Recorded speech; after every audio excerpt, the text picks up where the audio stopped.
Creed en sus profetas. Domingo, 10 de octubre, 2021. Gálatas 3. No por la ley, sino por la fe. Oh Gálatas insensatos, ante cuyos ojos Jesucristo fue presentado como crucificado. ¿Quién les hechizó? Solo esto quiero saber de ustedes. ¿Recibieron el Espíritu por las obras de la ley o por haber oído con fe? Tan insensatos son. Habiendo comenzado en el Espíritu, ¿ahora terminarán en la carne? Tantas cosas padecieron en vano, si de veras fue en vano. Entonces, el que les suministra el Espíritu y obra maravillas entre ustedes, ¿lo hace por las obras de la ley o por el oír con fe?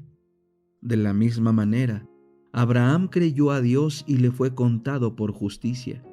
Por lo tanto, sepan que los que se basan en la fe son hijos de Abraham.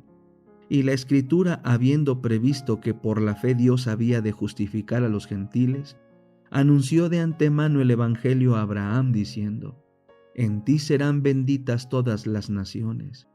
Desde luego, los que se basan en la fe son benditos junto con Abraham, el hombre de la fe, porque todos los que se basan en las obras de la ley están bajo maldición, pues está escrito: maldito todo aquel que no permanece en todas las cosas escritas en el libro de la ley para cumplirlas. Desde luego, es evidente que por la ley nadie es justificado delante de Dios, porque el justo vivirá por la fe. Ahora bien, la ley no se basa en la fe. Al contrario, el que hace estas cosas vivirá por ellas.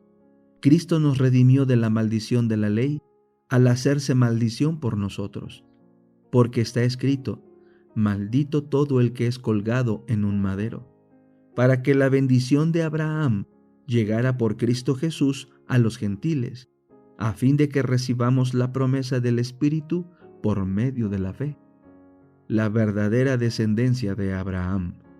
Hermanos, hablo en términos humanos.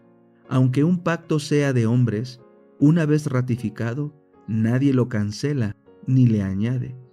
Ahora bien, las promesas a Abraham fueron pronunciadas también a su descendencia. No dice «y a los descendientes», como refiriéndose a muchos, sino a uno solo, y a tu descendencia, que es Cristo. Esto pues digo: el pacto confirmado antes por Dios no lo abroga la ley, que vino 430 años después para invalidar la promesa. Porque si la herencia fuera por la ley, ya no sería por la promesa. Pero a Abraham Dios le ha dado gratuitamente la herencia por medio de una persona. Entonces, ¿para qué existe la ley? Fue dada por causa de las transgresiones, hasta que viniera la descendencia a quien había sido hecha la promesa. Y esta ley fue promulgada por medio de ángeles, por mano de un mediador. Y el mediador no es de uno solo, pero Dios es uno. Por consecuencia, ¿es la ley contraria a las promesas de Dios? De ninguna manera, porque si hubiera sido dada una ley capaz de vivificar, entonces la justicia sería por la ley. No obstante, la Escritura lo encerró todo bajo pecado, para que la promesa fuera dada por la fe en Jesucristo a los que creen. Pero antes que viniera la fe, estábamos custodiados bajo la ley, reservados por la fe que había de ser revelada. De manera que la ley ha sido nuestro tutor para llevarnos a Cristo, para que seamos justificados por la fe. Pero como ha venido la fe, ya no estamos bajo tutor. Así que todos son hijos de Dios por medio de la fe en Cristo Jesús, porque todos los que fueron bautizados en Cristo se han revestido de Cristo. Ya no hay judío ni griego, no hay esclavo ni libre, no hay varón ni mujer, porque todos ustedes son uno en Cristo Jesús.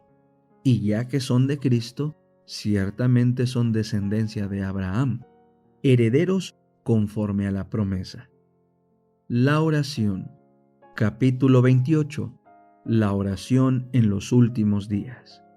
Ahora más que nunca es necesario que oremos. Si el Salvador de los hombres a pesar de su fortaleza divina, necesitaba orar? ¿Cuánto más debieran los débiles y pecaminosos mortales sentir la necesidad de orar con fervor y constancia? Cuando Cristo se veía más fieramente asediado por la tentación, no comía, se entregaba a Dios, y gracias a su ferviente oración y perfecta sumisión a la voluntad de su Padre, salía vencedor. Sobre todos los demás cristianos profesos, debieran los que profesan la verdad para estos últimos días imitar a su gran ejemplo, en lo que a la oración se refiere. Nuestra responsabilidad de orar por más años de gracia. Debe haber más espiritualidad, una consagración más profunda a Dios y un celo en su obra que nunca se ha alcanzado todavía. Debe dedicarse mucho tiempo a la oración para que las vestiduras de nuestro carácter sean lavadas y emblanquecidas en la sangre del Cordero.